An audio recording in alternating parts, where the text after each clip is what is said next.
Hello everyone, so we are here with top 5 question from class 12th full syllabus test. और इस video में हम एक question physics का, 2 क्वेश्चन केमिस्ट्री के और 2 क्वेश्चन बायोलॉजी के कवर करेंगे।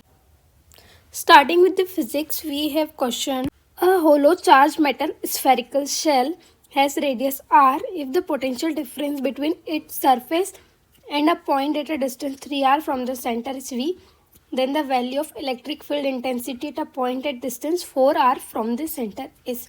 so देखो क्वेश्चन में हमें दिया हुआ है कि एक स्फेरिकल शेल है, ठीक है, एक स्फेरिकल शेल है, उसका जो रेडियस है वो है r। उसके बाद उसके सेंटर से एक पॉइंट है जिसका डिस्टेंस है 3r, ठीक है।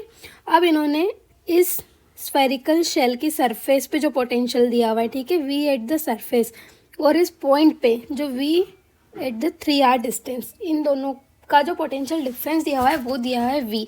तो हम लिखेंगे v at the surface minus v of 3r equal to v। अब पोटेंशियल का फॉर्मूला क्या होता है, के क्यू बाय आर, जो कि डिस्टेंस होता है। तो यहाँ पे जो सरफेस पे होता है उसके लिए हम लिखते हैं के क्यू बाय आर, और इस डिस्टेंस के लिए हम लिखेंगे के क्यू बाय 3r। तो इसको जब हम सॉल्व करेंगे तो हमारे पास आएगा 2kq/3r which is equal to v। अब उन्होंने क्वेश्चन में हमसे फाइंड क्या करने को बोला है। क्वेश्चन में हमें फाइंड करना है electric field intensity at a point at distance 4r from the centre.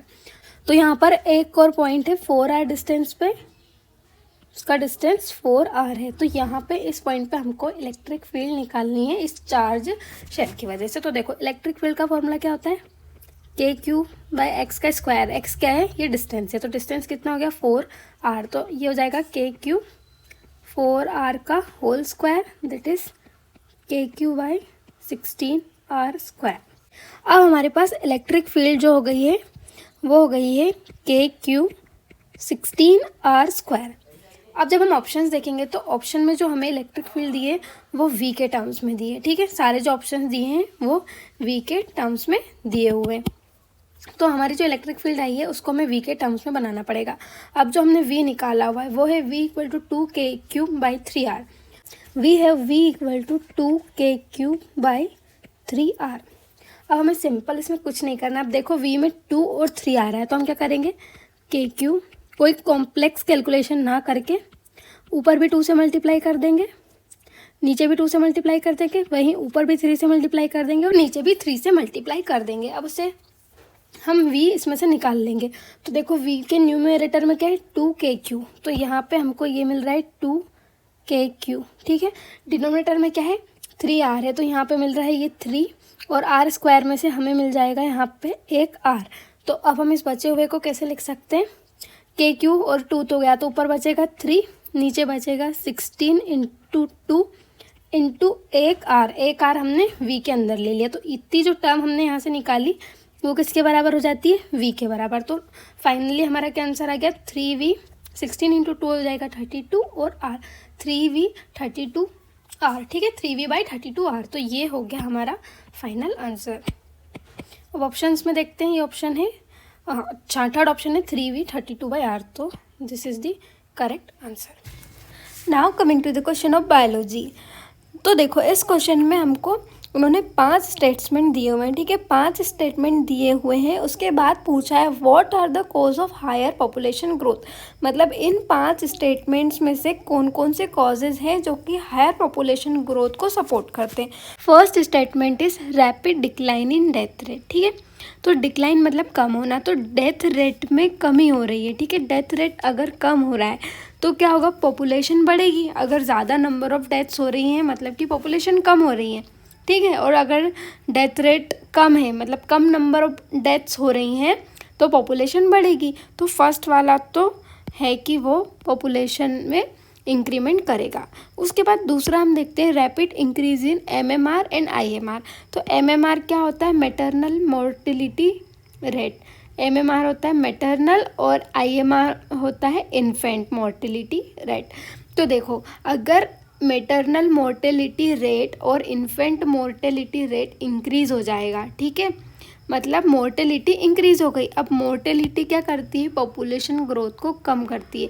जैसा कि हमने पढ़ा है नेटेलिटी जो है पॉपुलेशन डेंसिटी बढ़ाती है और मोर्टेलिटी कम करती है। तो अगर इनकी मोटिलिटी रेट बढ़ जाएंगी मतलब पॉपुलेशन कम होगी तो हायर पॉपुलेशन ग्रोथ को ये सपोर्ट नहीं करेगा। उसके बाद हमारा है तीसरा rapid decline in MMR and IMR। तो इसमें देखो इसका अपोजिट है, मतलब डिक्लाइन हो रहा है, ठीक है, डिक्लाइन हो रहा है। तो अगर ये मैटरनल मोटिलिटी रेट और इन्फेंट मोटिलिटी रेट अगर डिक्लाइन हो जाएगा तो हायर पॉपुलेशन ग्रोथ को सपोर्ट करेगा। उसके बाद हमारा है increase in number of people in the reproductive age. देखो अगर रिप्रोडक्टिव एज में नंबर ऑफ पीपल्स इंक्रीज हो जाएंगे, ठीक है, अगर रिप्रोडक्टिव एज में इंक्रीज हो रहे हैं तो उससे क्या होगा, बर्थ रेट बढ़ जाएगा, ठीक है, बर्थ रेट बढ़ जाएगा मतलब नेटेलिटी बढ़ रही है, ठीक है।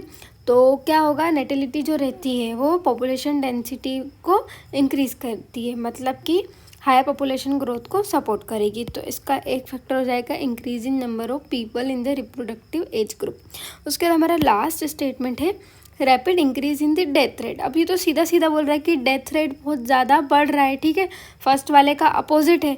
तो अगर डेथ रेट बढ़ रहा है तो पॉपुलेशन ग्रोथ कैसे हो सकती है, तो ये वाला नहीं होगा, ठीक है। तो 3 है, फर्स्ट, थर्ड और फोर्थ, ठीक है, फर्स्ट, थर्ड और फोर्थ। तो कौन से ऑप्शन में फर्स्ट, थर्ड और फोर्थ, थर्ड ऑप्शन में, तो इसका आंसर हो जाएगा third. Now our second question of biology is what proportion of the PAR that is photosynthetically active radiation is captured by plant, ठीक है। तो परसेंटेज दिए हुए हैं, ये एक डाटा बेस्ड क्वेश्चन है। तो देखो जो टोटल सनलाइट हमारी होती है ना, जितनी टोटल सनलाइट अर्थ पे आती है उसकी 50% फोटोसिंथेटिकली एक्टिव होती है, ठीक है, और उस 50% एक्टिव रेडिएशन में से भी 2 to 20% प्लांट इंटेक करता है, ठीक है, प्लांट कैप्चर करता है 2 to 20% इस 50% में से भी। तो इसका आंसर हो जाएगा 2 to 20%। लेकिन इसकी जगह आपसे पूछा जा सकता था कि टोटल सनलाइट का कितना परसेंट प्लांट कैप्चर करता है। तो 50% फोटोसिंथेटिकली एक्टिव रेडिएशन का अगर 2 to 20% करेगा तो टोटल सनलाइट का करेगा 1 to 10%, ठीक है, जो कि हमारा फर्स्ट ऑप्शन है, ठीक है। So this is all about biology. Now moving to the chemistry part. Chemistry में हमारे पास क्वेश्चन है which of the following can not be form by Gabriel phthalimide synthesis. तो जो हमारी नेमिंग रिएक्शन है गैब्रियल थैलीमाइड सिंथेसिस, उससे कौन सा प्रोडक्ट इन चारों में से है जो ऑब्टेन नहीं हो सकता। तो सबसे पहले हम देखते हैं कि गैब्रियल थैलीमाइड सिंथेसिस क्या होता है, ठीक है। तो देखो जो गैब्रियल थैलीमाइड सिंथेसिस रिएक्शन होता है बेसिकली वो प्राइमरी अमाइन बनाने की रिएक्शन है, ठीक है, उसका फाइनल प्रोडक्ट होता है प्राइमरी अमाइन। अगर हम उसके मैकेनिज़्म की बात करें तो हम थैलीमाइड जो होता है, ये स्ट्रक्चर ऑफ थैलीमाइड है, थैलीमाइड की रिएक्शन हम कराते हैं इथेनॉलिक पोटेशियम हाइड्रोक्साइड से, ठीक है, इथेनॉलिक पोटेशियम हाइड्रोक्साइड से, और उससे हमारा बनता है पोटेशियम सोल्ट ऑफ थैलीमाइड, ठीक है, पोटेशियम सोल्ट ऑफ थैलीमाइड। अब अगर हम उसकी हीटिंग करते हैं अल्काइल हैलाइड के साथ, ठीक है, तो वहाँ पे बनेगा हमारा एन अल्काइल थैलीमाइड, ठीक है, एन अल्काइल थैलीमाइड, ठीक है। उसके बाद उसको NaOH से रिएक्ट करवाने के बाद हमारे पास बनेगा प्राइमरी अमीन, ठीक है, NaOH से ये क्या हो गई अल्कलाइन हाइड्रोलिसिस, ठीक है, अल्कलाइन हाइड्रोलिसिस, तो उससे बना हमारा करेस्पॉन्डिंग प्राइमरी अमीन। अब देखो इसमें हमारे जो काम की चीज़ है क्वेश्चन से रिलेटेड है वो है ये वाली स्टेप, ठीक है। तो देखो हमने क्या किया था, हमने पोटेशियम सोल्ट ऑफ थैलीमाइड बना लिया, पोटेशियम सोल्ट ऑफ थैलीमाइड बना लिया। अब उसकी रिएक्शन हम अल्काइल हैलाइड से करेंगे, तो यहाँ पे होती है न्यूक्लियोफिलिक सब्स्टिट्यूशन रिएक्शन, ठीक है, न्यूक्लियोफिलिक सब्स्टिट्यूशन रिएक्शन। अब देखो यहाँ नेगेटिव यहाँ पॉजिटिव, R पे पॉजिटिव और ये X पे नेगेटिव, तो न्यूक्लियोफिलिक सब्स्टिट्यूशन रिएक्शन से हमारा ये बन जाएगा N अल्काइल थैलीमाइड, ठीक है, और इससे जो अमीन बनेगा, ठीक है, वो बनेगा RNH2, ठीक है। तो मतलब ये वाला जो हमारा अल्काइल ग्रुप है उसी से अमीन बनने वाला है। लेकिन अगर अब हम अल्काइल हैलाइड की जगह अराइल हैलाइड ले लेंगे, ठीक है, ये हमारा अराइल हैलाइड है, तो अराइल हैलाइड में क्या होता है, जो ये वाला बॉन्ड होता है ना, इस पे पार्शियल डबल बॉन्ड कैरेक्टर होते हैं, ठीक है, इस पे होते हैं पार्शियल डबल बॉन्ड कैरेक्टर, जिससे कि ये बॉन्ड ब्रेक करना आसान नहीं होता है, और अराइल हैलाइड में न्यूक्लियोफिलिक सब्स्टिट्यूशन रिएक्शन नहीं होती है, ठीक है। तो अब देखो अराइल हैलाइड अगर हम नहीं ले सकते तो हम आर की जगह कभी भी ये बेंजीन रिंग नहीं रख सकते, ठीक है। मतलब जो हमारा अमीन होगा वो कभी भी ऐसा नहीं बन पाएगा, ठीक है। ये आर की जगह अगर होता ये, मतलब ये वाला अमीन नहीं बन पाएगा। और ये कौन सा अमीन है? ये है प्राइमरी एरोमेटिक अमीन, ठीक है, प्राइमरी एरोमेटिक अमीन। तो ये बात याद रखनी है कि गैब्रियल थैलीमाइड सिंथेसिस से प्राइमरी एरोमेटिक अमीन नहीं बनते हैं। रीज़न मैंने आपको बता दिया है, ठीक है।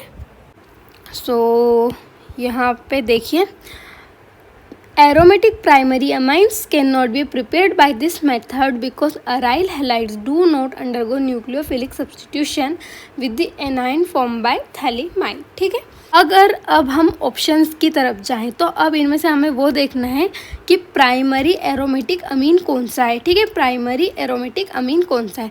तो देखो ये एरोमेटिक अमीन नहीं है। मतलब प्राइमरी एरोमेटिक अमीन में क्या होगा कि NH2 डायरेक्ट बेंजीन रिंग से जुड़ेगा, ठीक है। तो ये तो नहीं है।